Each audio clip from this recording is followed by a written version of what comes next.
वहीं पर वफादारी के साथ वो क्या कर रहा था? परमेश्वर की सेवा कर रहा था। तो फिर परमेश्वर ने आवाज लगाई कि हे शमूएल, हे शमूएल। वो फिर उठा और फिर भागा। हाँ जी, पढ़ेंगे। शमूएल उठकर एली के पास गया फिर शमूएल उठा और एली के पास गया और कहा, क्या आज्ञा? हाँ जी। तूने तो मुझे पुकारा है। फिर बोल रहा है कि हे खुदा के दास, क्या आज्ञा है? तूने मुझे फिर से पुकारा, तेरी आवाज मुझे सुनाई दी है। हाँ जी। उसने कहा, हे मेरे बेटे, मैंने नहीं पुकारा। क्या बोला उसने? हे मेरे बेटे, मैंने तुझे नहीं पुकारा, जा जाके लेट जा, सो जा। हाँ जी। फिर जा लेट गए। हाँ जी। उस समय तक तो शमूएल यहोवा को नहीं पहचानता था और ना तो यहोवा का वचन ही उस पर प्रकट हुआ था। हालेलुया। वह अभी बालक था, वो परमेश्वर को नहीं पहचानता था, यहोवा को, ना ही कभी परमेश्वर का वचन उसके ऊपर प्रकट हुआ था। हालेलुया। लेकिन आप आज परमेश्वर को पहचानते भी हो और परमेश्वर का वचन आपके ऊपर प्रकट भी होता है। हालेलुया। सच है झूठ है?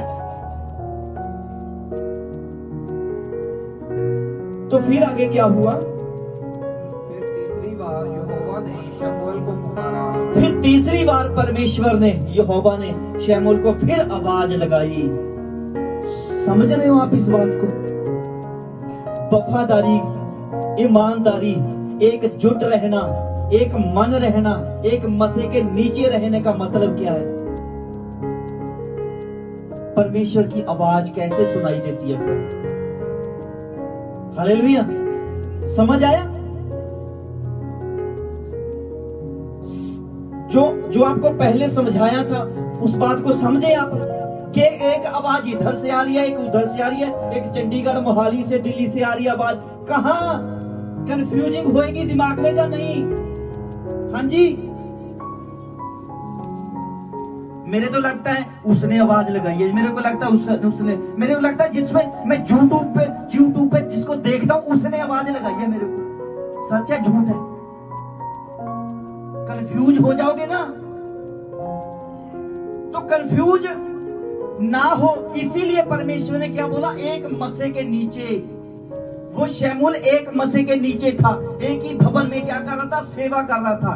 तो उसको आवाज एक ही सुनाई दी, उसको चार चार आवाजें सुनाई नहीं दी। वो तभी भागा। फिर तीसरी बार परमेश्वर ने उसको आवाज लगाई कि हे शमूएल, हे शमूएल। फिर वो उठा और फिर पहुंचा एली के पास। हाँ जी। एली के पास गया और कहा, क्या आज्ञा? तूने तो मुझे पुकारा है। तब एली ने समझ लिया कि इस बालक को यहोवा ने पुकारा है। हालेलुया। जब वो तीसरी बार एली के पास गया तब एली ने समझा कि हाँ सचमुच इसको कौन पुकार रहा है?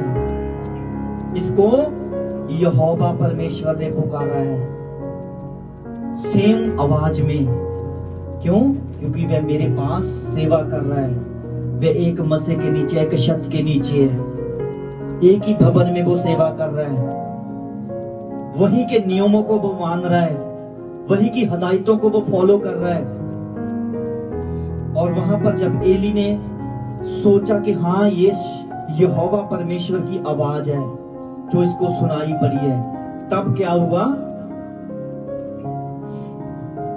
हाँ जी। इसलिए एली ने शमूएल से कहा, जा लेट रहे, और यदि वह तुझे फिर पुकारे तो तू कहना कि हे यहोवा कह, क्योंकि तेरा दास सुन रहा है। हालेलुया। क्या सुना आप लोगों ने कि जब तीसरी बार शमूएल को परमेश्वर यहोवा ने आवाज लगाई तो फिर वो भागा एली के पास, और एली ने सोचा कि हाँ सचमुच परमेश्वर यहोवा ने इसको आवाज लगाई है। और एली ने उसको कहा कि जा बेटा, जाकर लेट जा, अगर फिर तुझे आवाज आए तो फिर बोलना क्या हुक्म। हालेलुया। समझ आया आपको कि एक मसे के नीचे रहने का मतलब क्या है? एकजुट रहने का मतलब क्या है? वफादार रहने का मतलब क्या है? कि यहोवा परमेश्वर जब बात करता है ना तो इसी तरह बात करता है। अगर कंफ्यूज हो गए ना, इधर उधर इधर उधर इधर उधर इधर दिमाग भटकेगा, किसी की आवाज को नहीं पहचान पाओगे। याद रखना कभी भी, जहां पर रोपे गए हो, यहां पर बीजे गए हो, परमेश्वर के द्वारा बीजे गए हो। आप याद रखना, आपको परमेश्वर ने लगाया है इस स्थान में। अगर आप इस स्थान में गए हो परमेश्वर के द्वारा, तो आपका फर्ज है कि हम परमेश्वर के साथ और परमेश्वर के कलीसिया के साथ और परमेश्वर के दास के साथ वफादारी के साथ चलना है। फिर देखना, आवाज सुनोगे, आप पहचानोगे परमेश्वर।